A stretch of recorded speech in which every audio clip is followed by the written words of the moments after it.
In this lesson, you're going to learn what a firewall is, how it works, and how you can configure it inside a Linux system. Now, if you have a Linux machine, you already have a certain level of security enabled by default.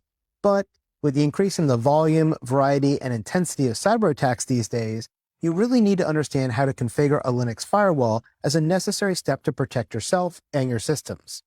In the world of the internet, there are lots of different servers and computers out there running without firewalls. If you're going to run any kind of a server or computer that's tied to the internet, you really need to have a firewall because otherwise the chances of getting hacked are extremely high. A properly configured firewall will block a lot of the malicious traffic, either based on the IP address of where it's coming from, the IP address of where it's going to, or the ports that it's trying to connect to. Now, a firewall is really just a program that surrounds the interface between a private network and the rest of the big, bad internet.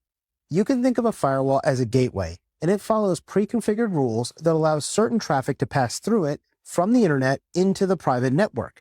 And it's going to block a lot of the things that are unwanted or potentially harmful if they don't match your allowed rules. Now, there are three main generations of firewalls. The first generation was known as packet filtering firewalls, and these make their decisions based on rules that correspond to one or more network packet attributes.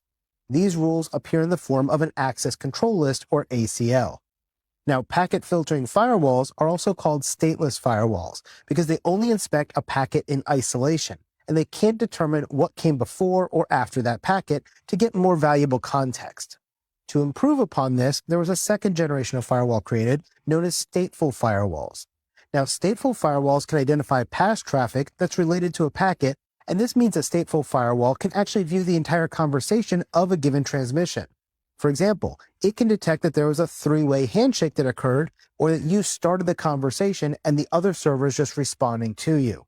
This is the idea of using a stateful firewall because they can make more informed decisions about what traffic they should deny or allow based on what happened before. Over time, firewalls got even better, and we created what's known as a third-generation firewall. These third-generation firewalls are also called application layer firewalls or application-aware firewalls because they can inspect the contents of application layer traffic, such as protocols like HTTP and FTP, and then they can make decisions based on the contents that they're seeing in those packets. By using an application-aware firewall, you can detect attempts to bypass traditional filtering and stateful inspection that leverages known software exploits. And so an application layer firewall really is the best of these three generations. Now, a stateless firewall's ACL is still used by all three generations, though, and a stateless firewall ACL can allow or deny packets based on various factors such as the source IP address, the destination IP address, the source TCP or UDP port that you're sending traffic from, the destination TCP or UDP port that you're trying to send traffic to, and the TCP or UDP protocol that's actually being used for this conversation. Now, once the firewall matches traffic to a given rule in the ACL, it can then perform one of three actions.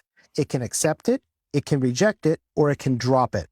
Now, accept means that the traffic is going to be allowed through the firewall and sent on to its destination. When you reject it, this means that the traffic is blocked at the firewall, and the firewall is going to send a message back to the sender to say, I rejected it. I didn't let this traffic go through.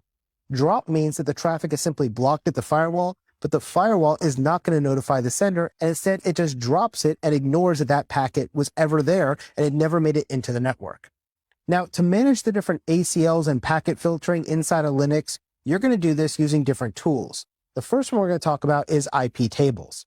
Now, IP tables uses different tables to apply certain context or rules, and these rules are known as chains, and we're going to do all of that inside of Linux to act as a firewall on our host.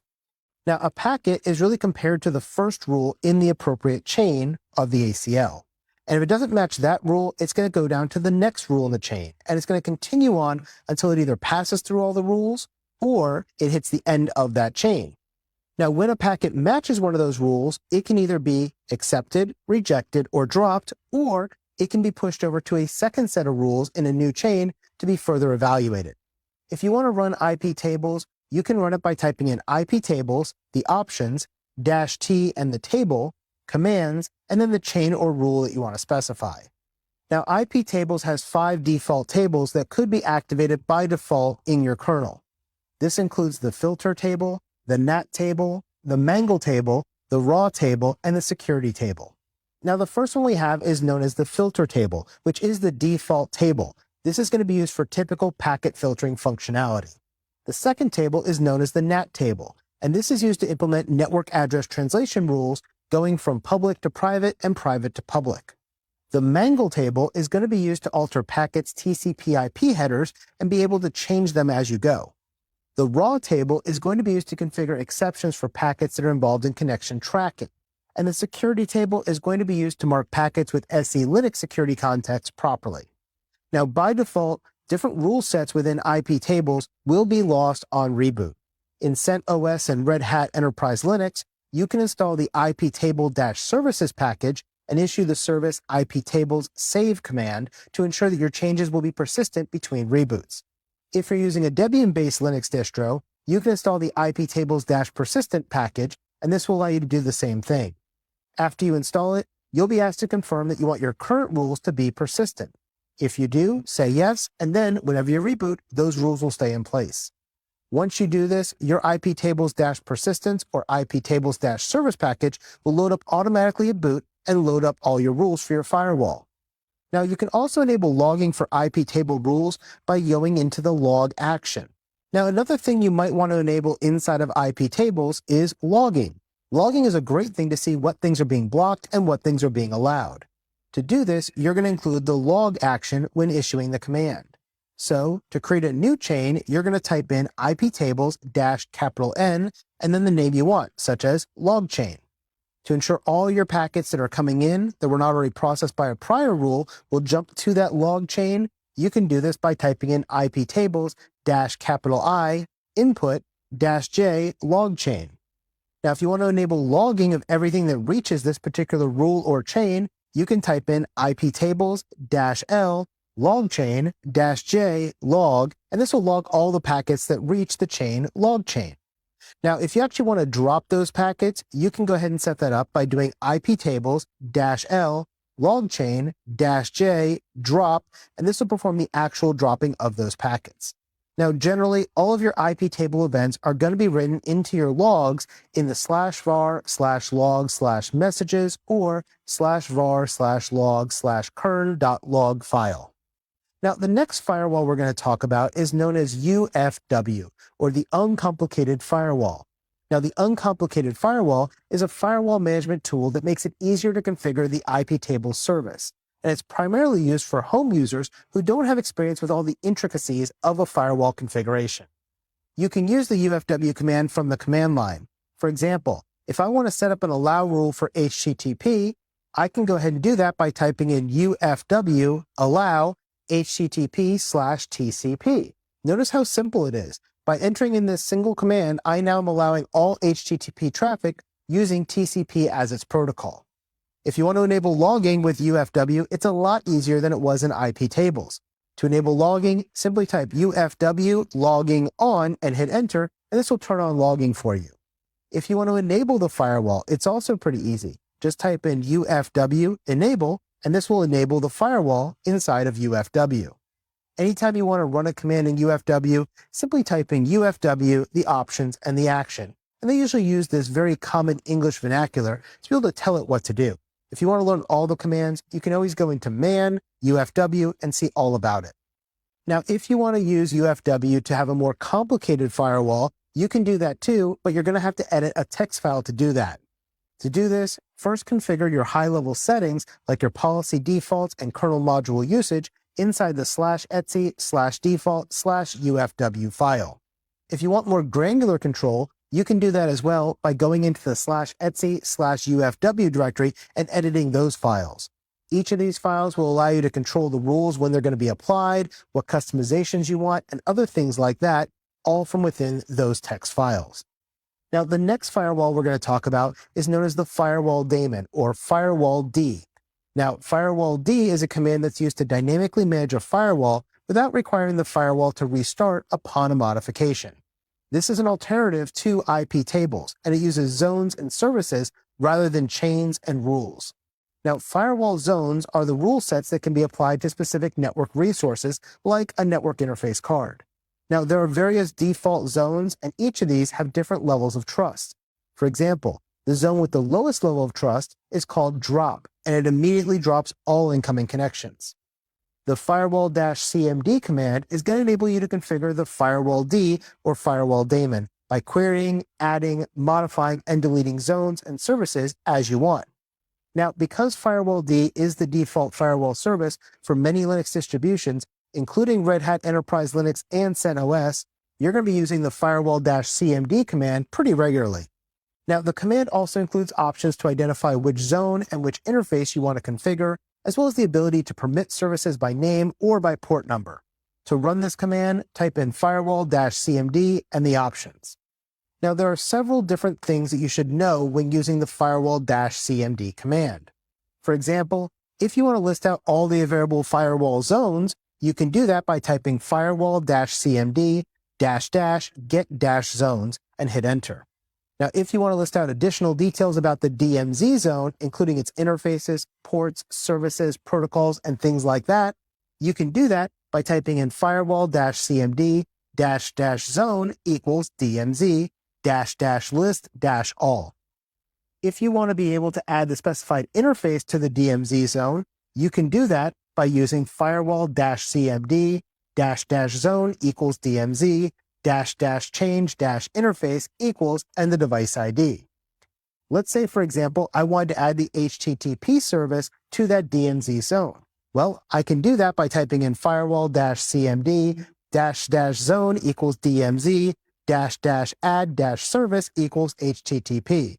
I think you're getting the idea here. You use firewall-cmd --zone equals the zone you want to modify, and then that thing you want to do. For example, if I wanted to add a port, I can do --add-port equals 21/TCP to add port 21 over TCP, which is used for FTP, into that DMZ zone.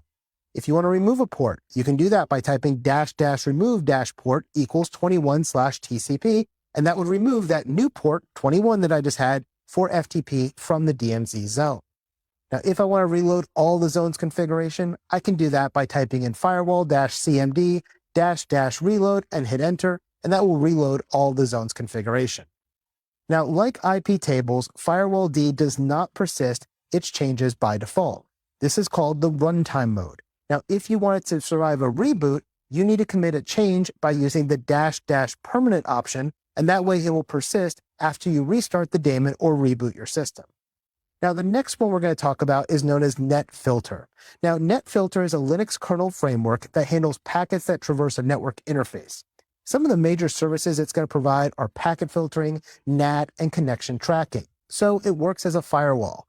NetFilter is going to support the configuration of all these services by providing hooks into the kernel's network stack. And every packet that traverses the network interface is going to be caught by those hooks, and so it can be applied through NetFilter. Both UFW and Firewall D call IP tables in some capacity. And likewise, they also call on NetFilter. You'll also see this called NFT tables because NFT tables is NetFilter. Now, NFT tables, or NetFilter tables, was designed as a replacement for the older IP tables and is installed by default on most Debian-based Linux distributions. Now, one of the functionalities that these firewalls do for you is IP forwarding. And IP forwarding is the way the Linux kernel's implementation of network routing actually happens. This enables incoming traffic on the network interface to be forwarded over to another network interface if you need to. IP forwarding is really useful in systems that have multiple interfaces, so if you set up a Linux server to act as a firewall for your entire network, and you have two network interface cards, one coming in and one going out, you can use IP forwarding to act as a router or gateway or firewall in between those two networks. Now, IP sets are another thing we need to talk about. IP sets are stored as collections of IP addresses, network ranges, MAC addresses, port numbers, and network interface names. The IP tables tool can leverage these different IP sets for more efficient rule matching. So, for example, let's say you wanted to drop traffic that originated from one of several IP address ranges that you know to be malicious. We're basically calling these the block list. Instead of configuring rules for each range in the IP tables directly, we can instead create an IP set and then reference that in the IP tables rule. The IP set enables you to create and modify different IP sets by running the IP set command. To do this, type in IP set, the options, and then the command you want to use. The IP set tool can really be used when you're troubleshooting the IP tables firewall as well. For example, you can use the test subcommand in ipset to test whether or not an entry exists. If the firewall still isn't handling the IP address ranges as you expected, you can then list out those rules using the relevant set and see everything that's in there. Now, another great thing about using IP sets is that you can then take those files and put them on other systems. So for example, if you have 20 Linux servers, instead of having to configure each one individually, you can reference a common IP set file across all 20 servers, and they'll all have the same block list. As you know, many network services and applications require the use of ports to establish a connection endpoint.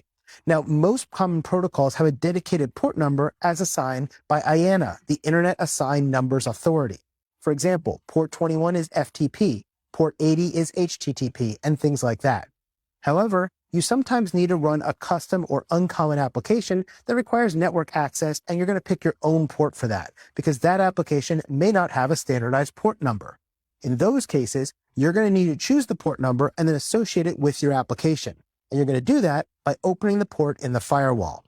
Now, trusted ports, also known as privileged ports, are ports inside the well-known range of 0 to 1023. In Linux, if a process is starting to listen on a trusted port or to establish a remote connection from a trusted port, it must have super user privileges. This helps that the other side of the connection confirm that the services they're connecting to are actually trusted. Now, over time, as you configure and implement your firewalls, you may run into some issues where the firewall is blocking traffic when you think it shouldn't. If this happens, you should check your firewall's rules to ensure it's not blocking a port that your system actually needs to forward for outgoing traffic.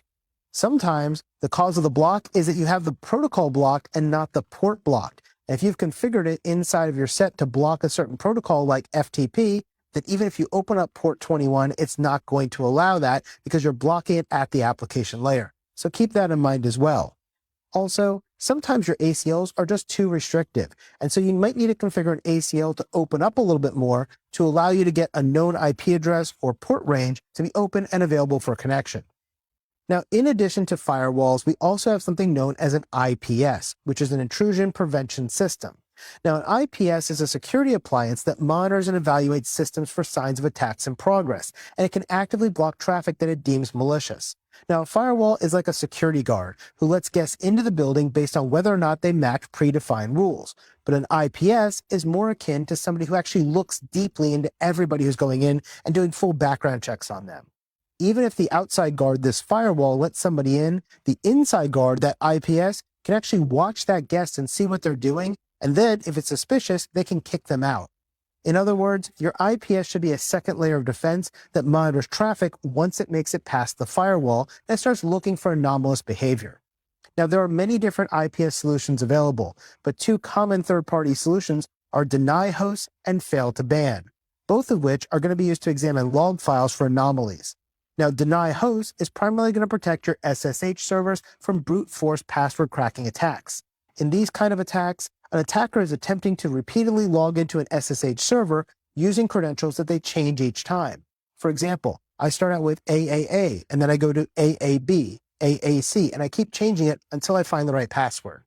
So deny host is going to monitor your authentication log to look for these failed login entries, and it's going to take the source IP address and the number of failed attempts into consideration. Now, fail to ban is another command we can use to prevent brute force attacks, but unlike deny host, it doesn't focus on just one service.